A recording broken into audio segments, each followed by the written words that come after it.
สวัสดีค่ะพ่อแม่พี่น้องสวัสดีFCทุกท่านเนาะค่ะบ่ว่าจะเป็น FC ใหม่ FC เก่าเนาะที่เขามาติดตามรับชมรับฟังทางช่องของเจตาพารวยเนาะค่ะคลิปนี้เจตาก็จะว่างแนวทางของลาวพัฒนาค่ะลาวพัฒนาออกมือแรงเด้อค่ะพี่น้องวันที่23 20:30เห็นอยู่นี่ประวัติมาดามคำนวณค่ะดารามาดามคนสวยรวยน้ำใจเนาะค่ะเจตายเบิ่งประวัติเพิ่น2 งวดของเพิ่นบ่หลุดเด้อค่ะเดินดีคนสวยรวยนำใจมาดามคำนวณค่ะเล่าออกวันที่20ล่าสุด95519เนาะค่ะของเพิ่นก็เข้าไปวิ่งลูดเนาะค่ะของมาดามคำนวณมาตามกันต่อไปใหม่ค่ะไปใหม่มื้อนี้เนาะมาดามคำนวณคนสวยรวยนำใจใครจะไปต่อกับเพิ่นแคปหน้าจอค่ะแคปหน้าจอมาดามคำนวณลาวพัฒนาวิ่งรูดค่ะวิ่งรูด3 กับ 5 3 กับ 5 2 ตัว5 หางค่ะ93 95 13 15แล้วก็3 หาค่ะเบิ้นเพิ่น33เด้อค่ะเบิ้นหางเดียวของดารามาดาม3 ตัว3 หางค่ะ395 315 335ค่ะวิ่งรูดเพิ่น3 กับ 5ค่ะ3 กับ 5วงกลมให้เท่ากัน2 ตัวเพิ่นเน้น2 หางค่ะ95กับ3 หา3 ตัว3 หาง359 335แคปหน้าจอค่ะไผจะไปต่อดารามาดามคนสวยรวยนำใจเนาะค่ะกราบขอบคุณมาดามหลายๆเด้อค่ะที่ให้แนวทางมาวางทางช่องด้วยดีเสมอมาเนาะค่ะคนรวยนำใจคนสวยดารามาดามค่ะกราบขอบคุณเป็นย่างสูงเนาะค่ะคลิปนี้ซีเซียนดังเด้อค่ะซีเซียนดังมาดามคำนวณเลขมีที่มาชอเชษชัยเลขรับนางฟ้าค่ะมาดามคำนวณขึ้นเวทีก่อนหมู่แล้วเป็นหัวหน้าหมู่เนาะค่ะแล้วเป็นหัวหน้าวงคนสวยรวยนำใจเอาเล่าขึ้นก่อนหมู่เนาะค่ะเวที คนดังคนสวยเนาะค่ะเพื่อนกันหยอกเด้อค่ะหยอกคนดังคนสวยก็แม่นล่ะค่ะที่เจตาเว้าก็คือความจริงเนาะFC เพิ่นล้นหลาม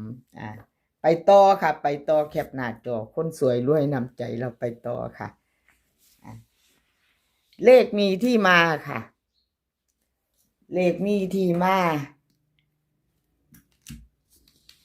วันที่20ที่ผ่านมาเนาะค่ะเลขมีที่มาเล่าพัฒนาออก9553ตัวบน19ล่างเนาะค่ะเลขมีที่มาเพิ่นเข้าไปวิ่งลูดเก้าตัวหนึ่งเนาะค่ะเลขมี2 ตัวหลุดไปกับขอโทษขออภัย FC แทนเพิ่นเนาะค่ะแทนเลขมีที่มาเนาะเอามาไปต่อไปใหม่เอาเบิ่งประวัติเพิ่นอีกก่อนจะลืมให้เบิ่งประวัติตอนนี้เพิ่นเข้าไปเด้อค่ะวันที่18เลขมีที่มาเนาะค่ะเข้าไป62ล่าง62ล่าง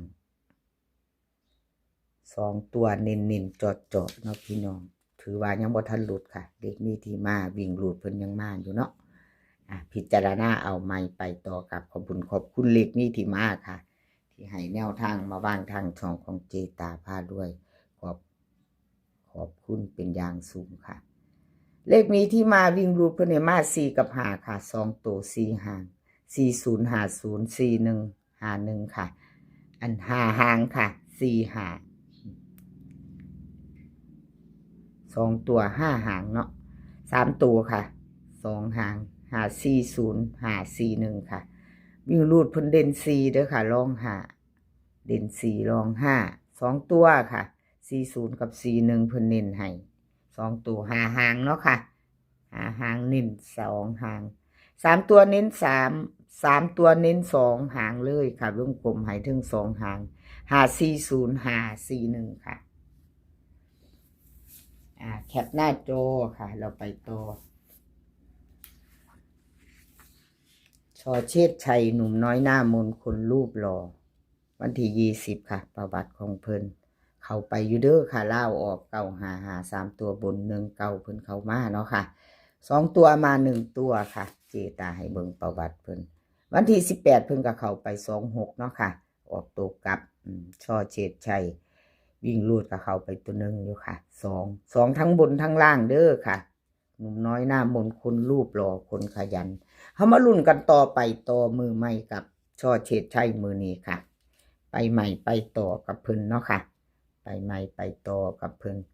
ช่อเฉดชัยลาวพัฒนาวิ่งรูดเพิ่นให้มาค่ะ2กับ4 2ตัว6หางค่ะ28 29 20 48 49 40เบิ้ล22กับ44ค่ะ3ตัว3หาง248 240 428ค่ะวิ่งรูดเพิ่นล่อง2เด่น4เนาะค่ะวงกลมให้ตัวเดียว2ตัว2ตัวนี่3หางค่ะ284840ค่ะที่เพิ่นเด่นเนาะค่ะที่เพิ่นวงกลมให้ละ3หางค่ะช่อเจ็ดชัยเพิ่นเด่นให้3หาง3ตัวค่ะ248 428ค่ะเน้น2หางไผจะตามต่อแคปหน้าจอค่ะกับขอบคุณช่อเฉดชัยค่ะที่ให้แนวทางมาวางทางช่องของเจตาตลอดมาเนาะค่ะต้นฉบับเพิ่นก็อยู่กับมาดามคำนวณค่ะกับขอบคุณทั้ง2คนเนาะค่ะขอบคุณหลายๆแนวทางที่ให้ด้วยดีเสมอมาเนาะค่ะกับขอบคุณทั้ง2ท่านเนาะค่ะต่อไปค่ะแคปหน้าจอหนุ่มรูปรอแล้วก็ไปต่อค่ะ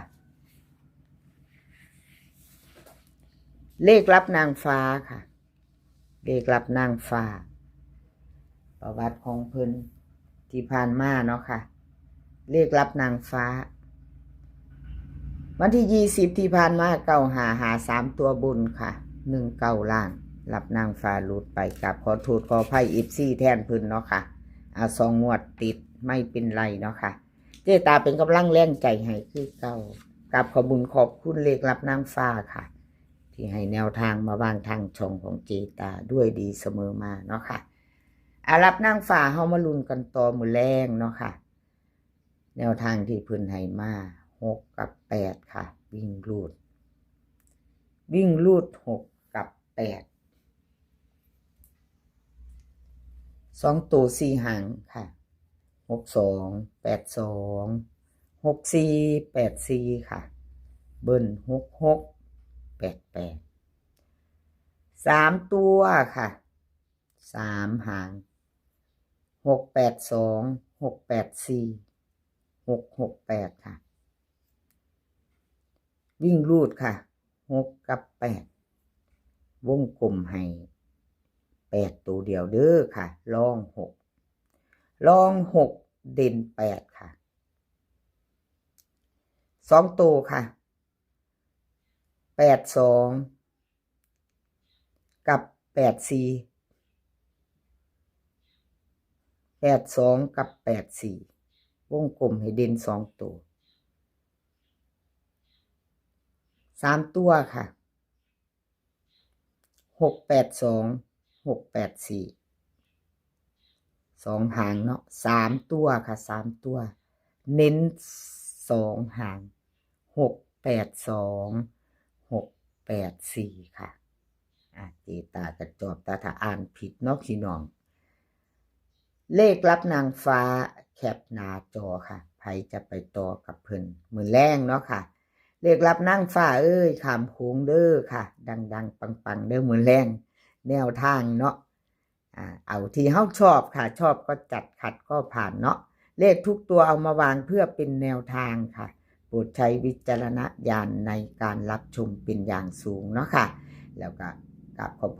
คุณ FC ทุกท่านเนาะค่ะที่เข้ามากดไลค์กดแชร์กดติดตามในช่องน้อยๆของเจตาผ้ารวยเนาะค่ะ